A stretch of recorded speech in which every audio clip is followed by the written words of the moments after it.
Climate change is here. On average, the Earth is getting warmer as a result of excess greenhouse gases like carbon dioxide and methane. 13 of the past 15 years are the warmest on record. Whether we like it or not, people will need to adapt to changing weather patterns and mitigate towards a greener future. There are many myths about climate change, but there is one thing that is certain. Humans have contributed to a warmer Earth, and we are committed to big climate changes in the coming years. We can only learn from the past and react accordingly.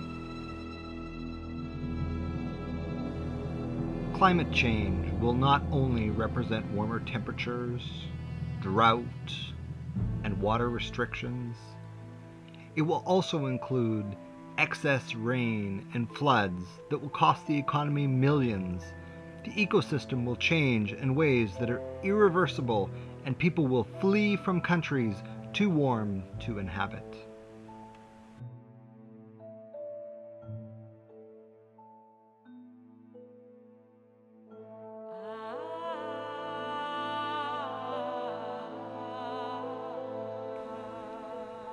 In British Columbia, warmer summers with less rain will not only affect water availability for drinking and agriculture, but it will reduce mountain runoff, impacting hydroelectric usage.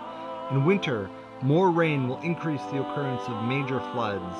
The fallout of infrastructure will cost billions, and many lives will be lost. We can learn from history.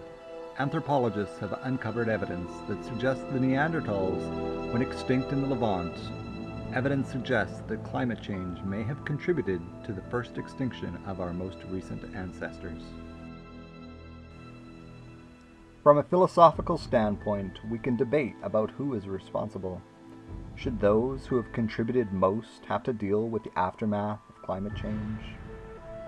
The tar sands and industry are arguably the largest contributors to carbon dioxide emissions, but we are all users.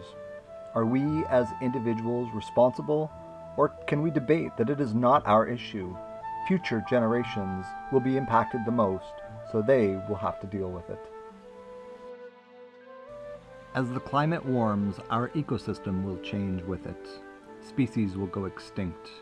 Organisms better adapted to warmer climates will survive. Those who aren't adapted won't survive. How do we choose what to protect? How do you put a value on an individual species? Protecting animals costs money. Are the costs worth the gains? If we only have so much money, how do we prioritize the issues?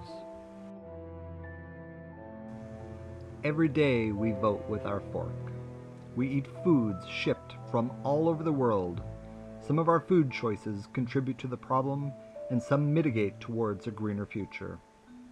How can people and the agricultural sector adapt to a changing climate? Business doesn't need to suffer, but it won't work if we don't make major changes soon. Climate change will cost the business sector millions to mitigate for a greener future, but how much will it cost to adapt in the future? Businesses have an incredible opportunity to set a precedent to mitigation in a consumer-driven world. Our society thrives on instant gratification. Is there not an opportunity for government, industry, and personal choice to mitigate a greener future by coming together to support delayed gratification? The BC carbon tax, cap and trade, a carbon-neutral government, Kyoto, all of these programs are designed to protect our environment, but are any of them actually working? Where does the money go? Our government has the responsibility to act on behalf of the economy, healthcare, and the environment. Focus seems to be on the economy, but what is the economic downfall to expenses incurred for increased floods, droughts, oil spills? We can pay now, or our kids can pay later.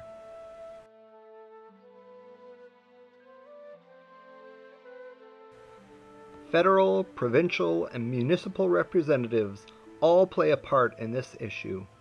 Each of these make choices on behalf of their areas that contribute to the problem or mitigate towards protecting the environment.